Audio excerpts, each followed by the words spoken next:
धाकड़ खबर, बेखौफसुमा बेबाक अंदाज। धाकड़ खबर के न्यूज रूम से मैं आपके साथ हूं अकरम रईस खान। जी न्यूज के एडिटर इन चीफ कहे जाने वाले सुधीर चौधरी जब से जेल से छूट के आए हैं वाई प्लस सिक्योरिटी में घूम रहे हैं। प्रधानमंत्री का इंटरव्यू करते हैं, यहाँ तक कि अमेरिका के राष्ट्रपति आते हैं तो भारत के राष्ट्रपति भवन में उनके साथ डिनर करते हैं, यानी कि उनका खूब जलवा है। इसी तरीके से दूसरा एक शख्स है जो अपने आप को पत्रकार कहता है, एंकर है, यानी कि अर्नब गोस्वामी, रिपब्लिक टीवी वाला, वो भी वाई प्लस सिक्योरिटी में घूमता है। लेकिन जब उस पर हमला होता है तो वो हमलावर वहाँ से भाग जाते हैं, जबकि उसके सिक्योरिटी वाले वो बताता है कि पकड़ भी लेते हैं। लगता है अब ऐसे ही सिक्योरिटी लेने का चस्का लग गया है न्यूज़ 18 इंडिया के अमीश देवगन को। हालांकि अमीश देवगन यहाँ पे कोई वो नहीं है एडिटर इन चीफ, तो कैसे चस्का लगा है अमीश देवगन को वो मैं आपके सामने रखने जा रहा हूँ। कल वो डिबेट करने आए, यानी कि मंडे का दिन था, सैटरडे संडे के बाद डिबेट करने आते हैं। तो मंडे को जब डिबेट इन्होंने शुरू किया तो उन्होंने कहा, साहब मैंने शुक्रवार को जो डिबेट किया उसके बाद से मुझे जान से मारने की धमकियां मिल रही हैं, अगर मेरी जान भी चली जाएगी वो मेरे लोग मेरी जान भी ले लेंगे, फिर भी मैं देश हित में, देश हित सारा कर रहे हैं ये लोग, आप देखते होंगे सबसे बड़े देश हित यही एंकर ही बन गए। अब इनसे बड़ा देश प्रेमी देशभक्त कोई इस वक्त बचा ही नहीं है। तो देश हित में चाहे मेरी जान भी चली जाए फिर भी मैं सवाल उठाना नहीं छोड़ूंगा। कैसे उन्होंने अपनी उस बात को रखा, देख लीजिए। शुक्रवार को इसी शो के दौरान मुझे धमकी दी गई क्योंकि इस देश के एक तबके को मेरी बेबाकी चुभती है, ये लिबरल तबका है। तो इन लोगों को मैं ये दो टूक संदेश देना चाहता हूं, ना अमीश देवगन का तेवर बदलेगा और ना आर पार का अंदाज बदलेगा। देश हित में हर सवाल में और मुखर होकर मैं सवाल उठाऊंगा क्योंकि मेरी जवाबदेही अपने व्यूअर्स के साथ है। जब जब इस देश में हमारे कोरोना वॉरियर्स के साथ बदसलूकी होगी, जवानों के साथ, चाहे वो सेना के हों चाहे वो पुलिस के हों, उनके साथ बदसलूकी होगी, उसे धमाकेदार तरीके से उजागर करूंगा। चाहे कोई कुछ भी कर ले, मेरी जान तक ले ले, लेकिन मैं सवालों को उठाता रहूंगा। अब यहाँ सवाल ये पैदा होता है कि आखिर शुक्रवार को यानी कि फ्राइडे को हुआ क्या था। तो फ्राइडे को ये डिबेट कर रहे थे AIMIM के कारपोरेटर के साथ में, जिनका नाम है मुर्तज़ा। उन्होंने एक पुलिस वाले के साथ कोई धक्का मुक्की की थी, पुलिस वाले के साथ उनकी होटटोक हुई थी, उसको लेके डिबेट कर रहे थे। उसी में ये बार बार उन्हें गुंडा बोल रहे थे, तो पलट के उसने भी बोला कि मेरे मुँह में भी ज़बान है, मैं भी बहुत कुछ बोल सकता हूँ। वो भी सुन लीजिए। आपने लॉकडाउन तोड़ा और फिर गुंडागर्दी भी करी वहां पर। आपने गुंडागर्दी करी मुर्तजा जी, आपने पुलिस के साथ गुंडागर्दी दिखाई, आपने कॉर्पोरेटर होने की धौंस दिखाई। आप कॉर्पोरेटर हैं, आप कॉर्पोरेटर हैं, लेकिन पुलिस के साथ ये व्यवहार नहीं कर सकते। पुलिस गलत भी थी तो आप कमिश्नर को कंप्लेंट करते। आप पुलिस का हाथ हटाने वाले कोई नहीं होते हैं। अगर पुलिस वाला वहां पर आपको एक जड़ देता तो कैसा लगता, क्योंकि पुलिस वाले की ताकत है, वो लगा देता आपको पलट कर। तो यहाँ तक आपको क्लियर हो गया कि भाई ये क्यों बोल रहे हैं ऐसा, कि मुझे धमकियां मिल रही हैं और क्या हुआ था। अब इसके बाद संडे को एक खबर दिखाई गई न्यूज़ 18 इंडिया पे, वो मैं आपके सामने रख रहा हूँ, जिसमें कहा गया कि हमारे जो अमीश देवगन हैं उनको जान से मारने की धमकियां मिल रही हैं अरब दुनिया से, यानी कि गल्फ कंट्रीज से। मामला यहाँ पे हुआ है मुर्तज़ा अली के साथ में, लेकिन धमकियां कहाँ से आ रही है? अरब दुनिया से। और इसको लेकर अमीश देवगन ने बाकायदा शिकायत दर्ज कराई है पुलिस में। अमीश, ये कितनी कॉल्स आपको आई हैं और क्या ये कल से ही आनी शुरू हुई हैं? देखिए अर्पिता, देखिए न्यूज़ 18 इंडिया सदैव देश के लिए, कोरोना योद्धाओं के लिए, पुलिस के लिए, आर्मी के जवानों के लिए खड़ा है, सफाई कर्मचारियों के लिए खड़ा है। जो लोग इस त्रासदी में देश के साथ खड़े हैं उनके साथ न्यूज़ 18 इंडिया सदैव खड़ा है और यही हमारा मोटो है।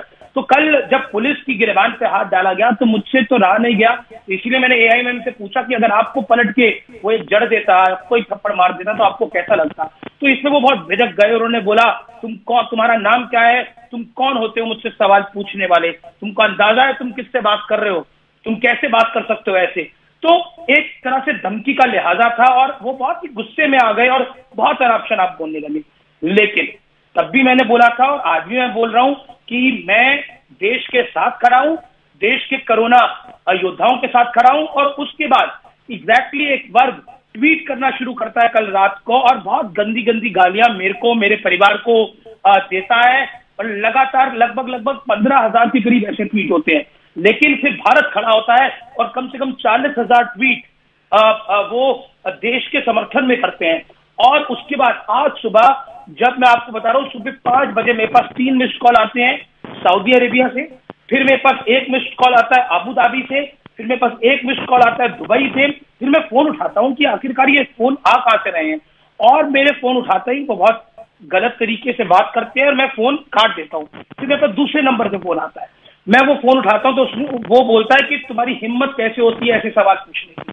और जैसे ही मैंने ये बात सुनी, मैंने फोन को काट दिया। मैंने बोला हम किसी से डरते नहीं, ना डरेंगे, और मैंने उस फोन को काट दिया। यहाँ एक सवाल ये पैदा होता है कि भैया जब धमकियाँ मिल रही हैं और आपके पास फ़ोन आ रहे हैं तो आपका तो फ़ोन रिकॉर्डिंग पे रहता होगा, कम से कम वो रिकॉर्डिंग जो है वायरल कर दीजिए। आप तो हर चीज़ खोल खोल के दिखाने के शौकीन हैं।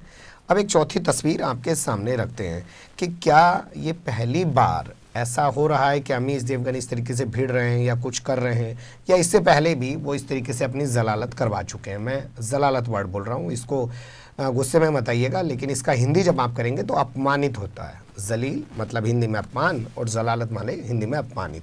याद होगा आपको, कांग्रेस के प्रवक्ता थे राजीव त्यागी, उन्होंने इन्हें किन शब्दों से नवाजा था, क्या इनामात इनको दिए थे? आप भूल गए हो तो मैं आपके सामने रख देता।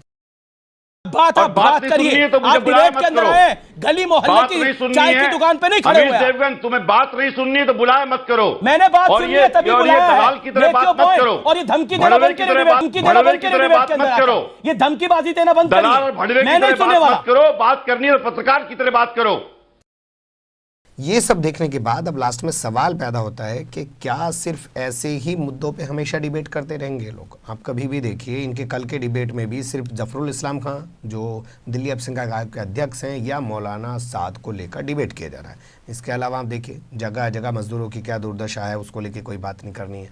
कोरोना को लेकर क्या हालात हैं, लोग क्वारंटाइन किए गए थे 14 दिन के नाम पर, उनको 32-34 दिन हो गए, अपने घर नहीं पहुँच पा रहे हैं। मजदूरों से पैसा लिया जा रहा है, सरकार जो है ट्रेन के टिकट ले रही है उनसे, उस पर बात करने की। तो कुल मिला के ये है कि इन सब पे बात करने के लिए पत्रकारिता आनी चाहिए। पत्रकार है नहीं, इन सब मुद्दों पे आसानी से बात करना। हिंदू मुस्लिम तो किसी जाहिल से भी करा लीजिए। सड़क पे चलता हुआ आदमी हो, 2 मिनट में किसी से उसकी मोटरसाइकिल टकरा जाए, किसी रिक्शा वाले की या किसी मोटरसाइकिल वाले की आपस में टकरा जाए, कार वालों की आपस में कोई भिड़ंत हो जाए, उससे पहले तो वो हिंदू मुस्लिम नहीं होते, लेकिन जैसे पता चल जाता है कि वो हिंदू मुस्लिम है, उसके बाद देख लीजिए वो कैसी कैसी दलीलें देते हैं एक दूसरे के बारे में। तो आसान है ये, इसलिए शायद ये करते हैं। पर लगता है कि Y+ सिक्योरिटी की भूख अब अमीश देवगन में जगी है। उम्मीद करेंगे सरकार इनकी भी भूख पूरी कर दे, फिर इसके बाद और कोई सा कतार में खड़ा हो उसकी भी भूख पूरी कर दे। वैसे बहुत सारे लोग राज्यसभा जाने का भी ख्वाब सजाए बैठे हैं, जा नहीं पा रहे हैं बेचारे, भोंपुगिरी बहुत कर रहे हैं। इतनी भोंपुगिरी के बाद भी वो नहीं जा पा रहे हैं। पता नहीं क्यों नहीं जा पा रहे हैं। सरकार भी जानती है कि इनको इनकी इसी औकात तक शायद रखना है। बने रहेगा धाकड़ खबर के साथ। फिलहाल कमेंट्स के रूप में आप लोग अपनी राय दे सकते हैं, खबर को लाइक कर सकते हैं, चैनल को सब्सक्राइब कर सकते हैं और ज़्यादा से ज़्यादा हमारी खबरों को शेयर कर सकते हैं। फिर ऐसे ही किसी सुलगते हुए अवश्य मुद्दे लेकर मैं आपके सामने हूँगा हाजिर। फिलहाल अभी मुझे दें इजाज़त।